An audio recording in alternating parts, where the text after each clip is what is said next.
የሆነ ጊዜ ጎተራ ኮንዶሚኒየም ስኖር በሬ በቀስታ ተንኳኳ።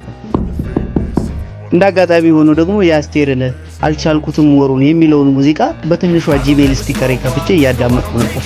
ላጤም አይደለም። በሬን ስከፍት እስካሁን በቁንጅና የሚወዳደራት ያላጋጠመኝ ጠይም ሴት ቆማለች። ዛሬ በህይወት የምታዩኝ ልብ ስለሌለኝ እንጂ ያኔ በልብ ድካም በሞትኩ ነበር። እና በእጇ ቶርታ ኬክ ይዛለች። ፈገግ አለችና ይቅርታ የነ ሰብለ ቤት ነው አይደል አለችኝ። ሰብለ ቤት ስሜ ነው፣ የመዝገብ ስሜ ግን ሰብለ ወንጌል ነው አልኩ በጨዋነት። የዛሬን አድርገውና ያኔ ጨዋ ታዋቂ ነበርኩ። ፈገግ አለች። በፈገግታዋ መግነጢሳዊ ወላፈን የያዘችው ኬክ መቅለጥ ጀመረ ብል ሳምነኝ። ሰብለ ከኔ ቀጥሎ የምትኖር መቼ ለታ ሶስተኛ ልጇን የወለደች ጎረቤቴ ናት። አቤት የሚያውቃት ሰው ብዛቱ! እነዚህ ሁሉ ሰዎች አራስ ሊጠይቁ ነው ግድብ ሊያስመርቁ ያስብላል። ትላንት ራሱ አንድ የትራክተር ጎማ የሚያክል ሰውዬ እንዲሁ ተሳስቶ በሬን አንኳኩቶ ነበር።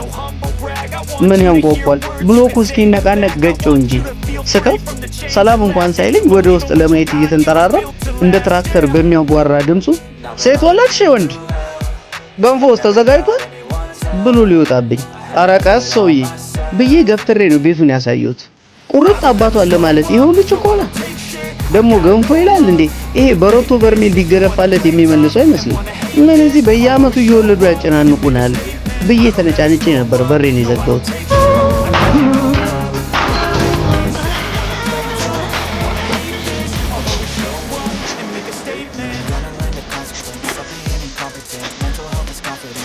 ዛሬ ግን ሰብልዬ በየ6 ወሩ በወለደች የምታስበል አራስ ጥያቄ በሬ ላይ ከነክንፏ ቆመች። የሆነ ታዋቂ ሰዓሊ በሬ ላይ ስሏት የሄደ የምትመስል እስማ ቁማ ራሷ እንደ ውብ ፏፏቴ ፍስ ትላለች። ኤቲስት ነኝ የሚለው ጎረቤቴ ድንገት አያትና እግዚአብሔርማ አለ ብሎ አለመኖሩን ካደ። ቆንጆ ልጅ ጋር ትንሽ እንደተፋጠጥን የነሰብለ ቤት ያኛዋ ነው፣ ግን ጠያቂዎቿን እየፈተሽክና ስልክ እየተቀበልክ አስገባ ብላኛለች አልኳት። ተው እንጂ ሳቀችልኝ።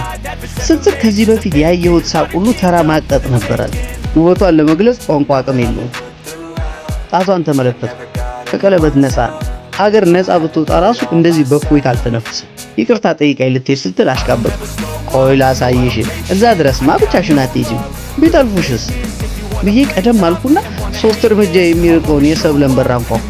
ሰራተኛዋ እንደከፈተች ከሩቅ ሀገር እንደመጣ እንግዳ ፍጥረት በግርም ታየችኝ። እኔም ቆንጆ ሆኜባት ይሆን እንዴ? ማን ነው ስትል ይሰማኛል ሰብለ ከውስጥ። ተጎረቤት ሁሌ ቡኒ የሚፈላው ሰውዬ ነው። በቃ ይሄ ነው ታሪክ። ለእንግዳዋ ጠንቋይ መስላት ይሆን? ሁሌ ቡኒ አርግሽ የዚች ቆንጆ አምላክ። እንደገባን ሰብለ በብዙ ጨርቅ የተጠቀለለ ህፃን አቅፋ ከመኝታ ቤት እየተጎተተች ብቅ አለች።